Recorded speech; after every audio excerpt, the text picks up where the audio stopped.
Hello students, welcome to agri master. आज की इस वीडियो में हम देखने वाले हैं कि किसी भी एंट्रेंस एग्ज़ाम को देने के बाद एडमिशन होने के पहले क्या क्या प्रोसेस होते हैं।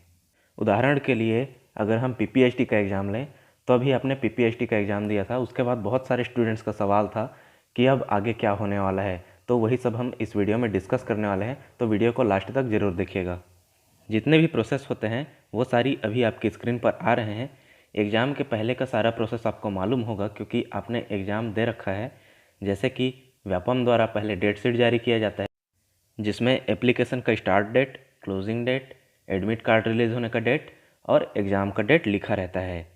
उसके बाद एक स्टूडेंट कोई भी एंट्रेंस एग्ज़ाम देता है और उसके बाद के जो प्रोसेस होते हैं वो मैं आपसे डिस्कस करने वाला हूँ। एग्ज़ाम के बाद जो सबसे पहला प्रोसेस होता है वो होता है आंसर की रिलीज होना, या जिसको मॉडल आंसर शीट कहा जाता है। वैसे तो ये जनरली एग्ज़ाम के 15 दिन के अंदर अंदर रिलीज कर दिया जाता है, लेकिन कभी कभी इसमें लेट हो जाता है। इसलिए मैंने पीपीएचडी के लिए अपनी तरफ से मॉडल आंसर शीट बता दिया था स्टूडेंट्स को, ताकि उन्हें अपने मार्क्स कंपेयर करने में दिक्कत ना हो। मॉडल आंसर शीट जारी हो जाने के बाद जब आप लोग कंपेयर कर लेते हैं कि आपके कितने मार्क्स आ रहे हैं, उसके बाद फाइनल रिज़ल्ट आता है जिसमें आपका रैंक पता चलता है कि ऑल ओवर या फिर कैटेगरी या फिर किसी भी अन्य कैटेगरी वाले रैंक में आपके कितने रैंक जारी कर देने के बाद आपका काउंसलिंग का प्रोसेस स्टार्ट होता है, जो कि सबसे महत्वपूर्ण होता है। काउंसलिंग के बेसिस पर ही आपको कॉलेज का अलॉटमेंट होता है, यानी कि कॉलेज में आपको सीटें दी जाती हैं। अब इन सारे प्रोसेसेस में ध्यान देने वाली बात यह है कि स्टार्टिंग के जो 3 प्रोसेस हैं, यानी कि एग्ज़ाम लेना, आंसर की जारी करना और रिज़ल्ट जारी करना, ये सारे व्यापम की जिम्मेदारी होती है। इसके आगे का जो प्रोसेस होता है यानी काउंसलिंग का सारा प्रोसेस सीजी व्यापम के हाथ में नहीं रह जाता। इसको सीजीडीटी के द्वारा कराया जाता है, यानी कि डायरेक्टरेट ऑफ टेक्निकल एजुकेशन के द्वारा कराया जाता है सारा काउंसलिंग प्रोसेस। आगे हम देखने वाले हैं काउंसलिंग का पूरा प्रोसेस डिटेल में। इसमें कुछ स्टेप्स होते हैं जो कि आपको अभी स्क्रीन पर दिखाई दे रहे हैं। इसके लिए आपको सबसे पहले ऑनलाइन रजिस्ट्रेशन कराना होता है। ऑनलाइन रजिस्ट्रेशन में क्या होगा, आपको अपना नाम बताना होगा, डेट ऑफ बर्थ बताना होगा, आपका लोकेशन और आपके पास क्या क्या डॉक्यूमेंट्स हैं, आपके एग्ज़ाम में कितना रैंक आया, आपका परसेंटेज कितना बन रहा है, ये सारी डिटेल्स आपको ऑनलाइन रजिस्ट्रेशन के टाइम फिर से दिखानी होती हैं। और साथ ही वेरिफिकेशन के लिए मोबाइल नंबर और ईमेल आईडी देना होता है। इन सभी डिटेल्स को सबमिट करते समय हो सकता है कि आपसे कुछ स्कैन डॉक्यूमेंट मांगे जाएं, जिनको आप सॉफ्ट रूप में जमा करेंगे, यानी कि उनकी स्कैन कॉपी जमा करेंगे।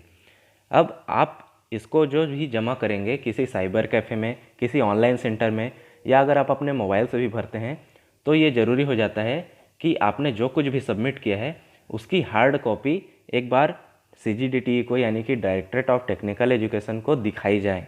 डॉक्यूमेंट्स की हार्ड कॉपी दिखाने के लिए आपको कुछ सेंटर्स अलॉट किए जाते हैं, जिनकी जानकारी आपको मैं बाद में दे दूंगा। ऑनलाइन रजिस्ट्रेशन के दौरान आपको ये मौका दिया जाता है कि आप किस कॉलेज में एडमिशन चाहते हैं उसकी आप प्रायोरिटी लिस्ट बनाएं, यानी कि किस कॉलेज में पहले आपको एडमिशन मिले इसकी लिस्ट बनाने का मौका आपको ऑनलाइन वेरिफिकेशन के दौरान मिलता है।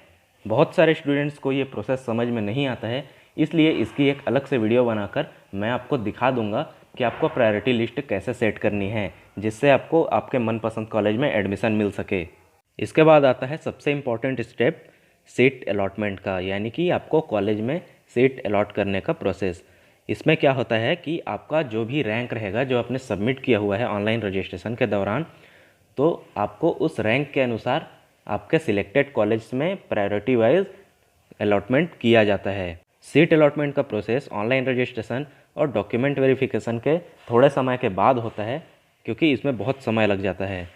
सीट अलॉटमेंट के दौरान ही आपको समझ में आता है कि किसी भी एग्ज़ाम का इस साल का कट ऑफ कितना गया है, क्योंकि कट ऑफ का यूज़ यहीं पर होता है। जितना कट ऑफ जाएगा उतने रैंक वालों को सीट अलॉट कर दिया जाता है, और जिनका रैंक कट ऑफ के नीचे रहता है उनको सीट अलॉट नहीं होता। अगर किसी स्थिति में ऐसा हो कि एक बार सीट अलॉटमेंट हो और आपको उसमें कॉलेज में सीट ना मिले, तो निराश मत होइएगा, क्योंकि व्यापम के जो दिशा निर्देश हैं उनके अनुसार इस बार 2021-22 के लिए 2 चरणों में काउंसलिंग होनी है। यानी कि अगर आपको पहले चरण की काउंसलिंग में एडमिशन नहीं भी मिल पाता तो आप सेम एप्लीकेशन से ही दूसरी बार भी काउंसलिंग का फ़ायदा ले सकते हैं, यानी कि आपको दूसरी बार में सीट का अलॉटमेंट हो सकता है अगर आप कुछ नंबर से या थोड़ी सी रैंक से चूक रहे हों तो। जो दोनों काउंसलिंग होगी उनके बीच में कुछ समय का अंतराल रखा जाता है ताकि किसी तरह की दावा आपत्ति का केस होने पर स्टूडेंट दावा आपत्ति कर सकें। दावा आपत्ति कैसे करना है ये भी मैं आपको जिस समय दावा आपत्ति चल रहा होगा स्पष्ट शब्दों में वीडियो बना करके दिखा दूंगा। सरल शब्दों में बात करें तो दावा आपत्ति वो चीज़ होती है कि अगर आपका रैंक एडमिशन लेने के लायक आ चुका है फिर भी आपको सीट अलॉट नहीं की गई है तो आप उस पर एप्लीकेशन लगा सकते हैं कि सर मेरा रैंक आ चुका है इस एडमिशन के लायक, लेकिन मुझे सीट अलॉटमेंट नहीं किया गया है, कृपया इस पर विचार करें। इस प्रोसेस को कहते हैं दावा आपत्ति।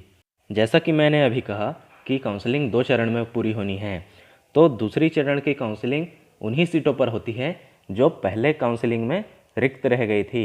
मान लीजिए पहले चरण की काउंसलिंग हुई और किसी कॉलेज में 100 सीटें हैं। अगर पहले काउंसलिंग में 80 सीटें भर जाती हैं रैंक वाइज और 20 सीटें रिक्त रह जाती हैं तो दूसरे चरण में सिर्फ 20 सीटों के लिए काउंसलिंग कराई जाएगी।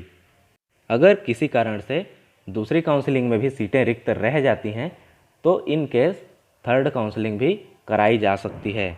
तो ये था प्रोसेस काउंसलिंग का। आगे देखते हैं कि काउंसलिंग कराना कहाँ से है। काउंसलिंग कहाँ से कराएंगे ये डिपेंड करता है कि आप किस एग्ज़ाम के लिए काउंसलिंग कराना चाहते हैं। उदाहरण के लिए अगर हम लोग लें CGPET, PPHT यानी कि बी फार्मा और डी फार्मा या फिर PPT, इन तीनों एग्ज़ाम के लिए काउंसलिंग कराने का जो काम है वो CGDTE यानी कि डायरेक्टर ऑफ टेक्निकल एजुकेशन के अधीन होता है। अगर बात करें CGPAT यानी कि BSc एग्रीकल्चर में एडमिशन के लिए या फिर PVPT में यानी कि वेटनरी में एडमिशन के लिए तो इन दोनों का काउंसलिंग IGKV यानी कि इंदिरा गांधी कृषि विश्वविद्यालय के अधीन होता है। बात करें अगर CG प्री BSc नर्सिंग की तो इसकी काउंसलिंग CGDME के द्वारा यानी कि डायरेक्टर ऑफ मेडिकल एजुकेशन के द्वारा कराई जाती है। एंट्रेंस एग्ज़ाम्स के हो जाने के बाद जो भी प्रोसेस होता है उसकी न्यूज़ और नोटिफिकेशन मैं आपको इस चैनल पर देता रहता हूँ।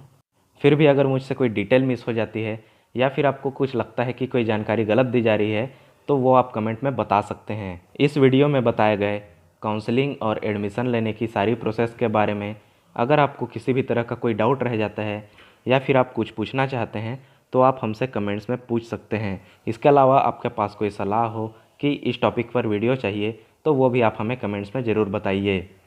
एंट्रेंस एग्ज़ाम्स की सारी न्यूज़ और नोटिफिकेशन पाते रहने के लिए सब्सक्राइब कीजिए एग्री मास्टर को और बेल नोटिफिकेशन दबा दीजिए ताकि जैसे ही कोई नई वीडियो अपलोड हो आपको तुरंत पता चल सके।